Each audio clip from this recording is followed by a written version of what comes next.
ناظرین السلام علیکم۔ ناظرین، امید کرتا ہوں کہ آپ سب خیریت سے ہوں گے۔ میں آپ سب کو اپنے چینل پر آنے میں دل کی گہرائیوں سے خوش آمدید کہنا چاہتا ہوں۔ آج کی اس ایپیسوڈ میں آپ سب کو بتاؤں گا کہ حمص شہر پر محاصرہ کیسے ہوا اور وہاں پر کیا کچھ واقعات نمودار ہوئے۔ تو چلیے شروع کرتے ہیں۔ چند دنوں بعد صلاح الدین ایوبی نے دمشق میں اپنے بھائی سیف الاسلام کو نائب کے طور پر چھوڑا اور خود یکم جمادی الاولیٰ 570 ہجری کو حمص کا رخ کیا۔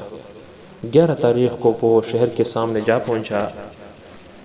شہر میں داخل ہونا ان کے لیے چندہ دشوار نہ ہوا، مگر قلعہ دار نے مورچہ بند ہو کر لڑائی شروع کر دی۔ سمجھانے بجھانے کا اس پر کوئی اثر نہ ہوا۔ اس مستحکم قلعے کو سر کرنے میں دیر ہو رہی تھی، جبکہ ابھی اگلے کئی اور شہر باقی تھے۔ آخر صلاح الدین ایوبی نے کچھ سپاہیوں کو قلعے کے محاصرے کے لیے چھوڑ دیا اور حما پہنچ گئے۔ حما کا قلعہ دار عز الدین جردیک نور الدین زنگی کا وفادار امیر تھا۔ شاور کے خلاف مہمات میں وہ صلاح الدین ایوبی کے ساتھ ساتھ رہا تھا، مگر اس وقت اسے اپنے پرانے دوست کے نیک نیتی پر یقین نہ تھا، اس لیے اس نے قلعے کے دروازے بند کر لیے۔ صلاح الدین کو شہر والوں کا تعاون حاصل تھا۔ شہر کے کل دروازوں سے لوگوں کو امن کا پیام دیتے ہوئے وہ حما میں داخل ہو گئے، مگر قلعے دار کے قلعے کے دروازے بند پا کر انہیں افسوس ہوا۔ انہوں نے عز الدین کو یقین دلانے کی کوشش کی کہ وہ الملک الصالح کے ماتحت اور تابعدار ہیں اور اسے اس کے غضب شدہ علاقے واپس دلوانے اور خود غرض امراء کے تسلط سے آزاد کرانے آئے ہیں۔ عز الدین کو ایوب کی بات پر کس قدر یقین آ گیا، مگر اس نے مزید اطمینان کے لیے قسم کھانے کا مطالبہ کیا۔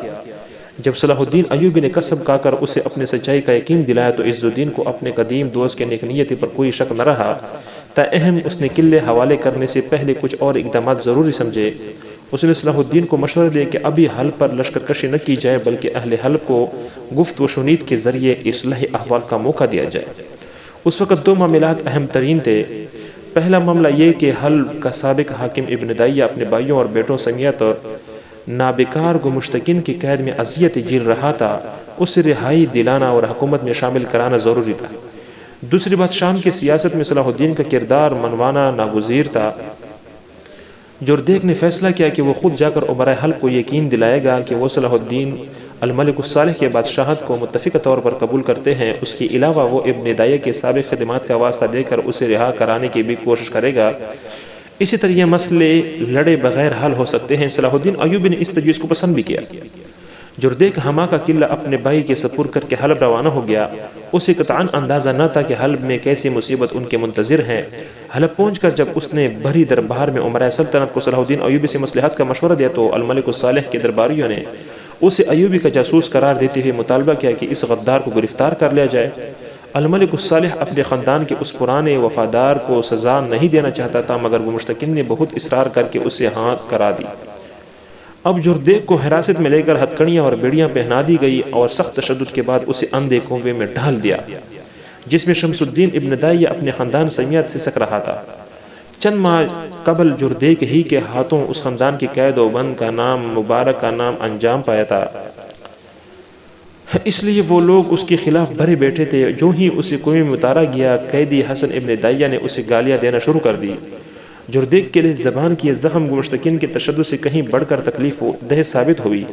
صلاح الدین ایوبی نے رستم کے مقام پر ٹھہر کر خاصے دنوں تک جردیک کا انتظار کیا۔ جب وہ واپس نہ آئے تو جباب الترکمان کی طرف کوچ کیا۔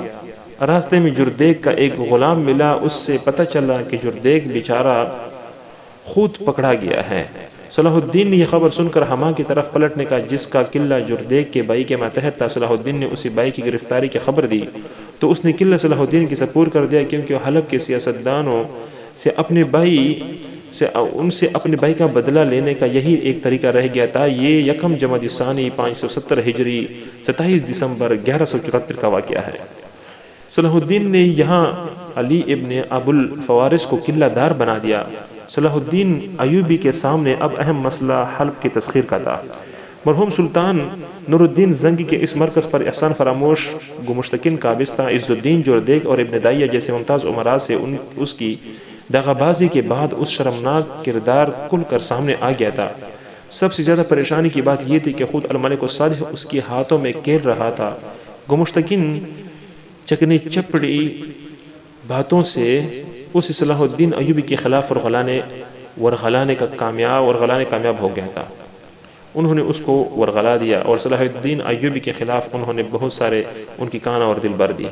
13 جمادی الثانی 517 ہجری 8 جنوری 1175 کو صلاح الدین ایوبی کا لشکر حلب کے مضبوط فصیل کے سامنے جا پہنچا اور جبل جوشن پر پڑاؤ ڈالا۔ سپاہیوں کے خیمہ خاناکیہ سے سعدی کے وادیوں تک پھیل گئے۔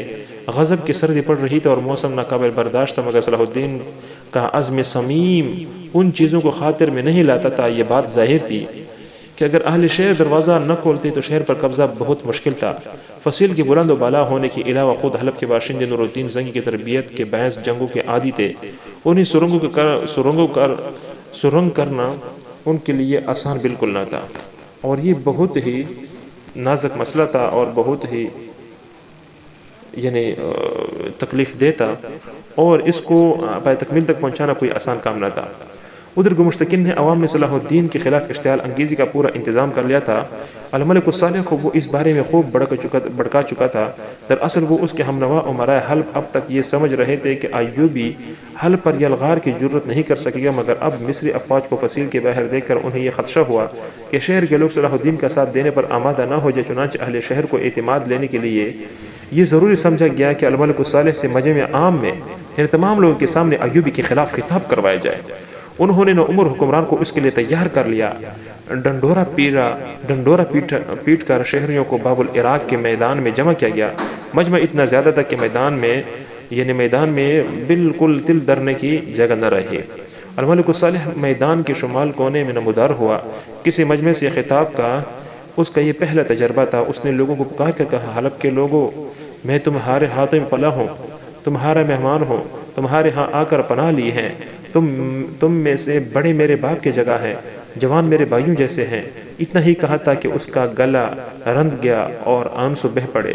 اس نے روتے ہوئے کہا، تمہیں معلوم ہے میرے والد گرامی نے تم پر کتنے احسانات کیے، وہ تم سے کیسی محبت کرتے تھے، تم سے ان کا برتاؤ کتنا اچھا تھا، مگر آج ایک ظالم انسان، ایک احسان فراموش مجھ سے میرا ملک چھیننے چلا آیا ہے۔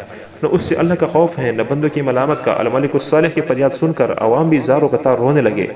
انہوں نے اپنی پگڑیاں اتار پھینکی اور چلانے لگے، ہم آپ کے وفادار ہیں، ہم آپ کے والد کے غلام ہیں، ہم آپ کے سامنے ڈھال بن کر لڑیں گے، اپنے جان اور مال آپ پر نچھاور کریں گے۔ اسی طرح سارا شہر صلاح الدین کے خلاف اٹھ کھڑا ہوا۔ اس موقع پر شہر کے اہل تشیع نے اپنی حمایت ان بدعات کے اجراء کے ساتھ مشروع کر دی جنہیں سلطان نور الدین نے بند کرا دیا تھا۔ ان کا مطالبہ تھا کہ آئندہ جامع مسجد مشرقی حصہ ان کے لیے مخصوص کر دیا جائے، جنازے پر 4 کی جگہ 5 تکبیریں اور ان کے ساتھ 12 اماموں کے نام پڑھے جائے، اذان میں حی علی خیر العمل الفاظ بڑھایا جائے۔ امراء حلب ہر حال میں صلاح الدین ایوبی کے خلاف لوگوں کو الملک الصالح کے گرد اکٹھا رکھنا چاہتے تھے، چنانچہ اہل سنت کی جذبات کو بالائے طاق رکھتے ہوئے ان شرائط کو تسلیم کر لیا۔ اگلے دن سے جامع مسجد سمیت تمام مساجد اذانوں میں حی علی خیر العمل کی صدا گونج رہی تھی۔ اسی طرح ملک الصالح کو استعمال کرنے والے عمران نے ثابت کر دیا کہ وہ صلاح الدین ایوبی کی مخالفت میں حد سے گزر سکتے ہیں۔ صلاح الدین ایوبی نے یہ رنگ دے کر سمجھ گیا کہ مقابلہ ناگزیر ہے اور لڑائی سے بچنے کی ہر کوشش بے سود ہے۔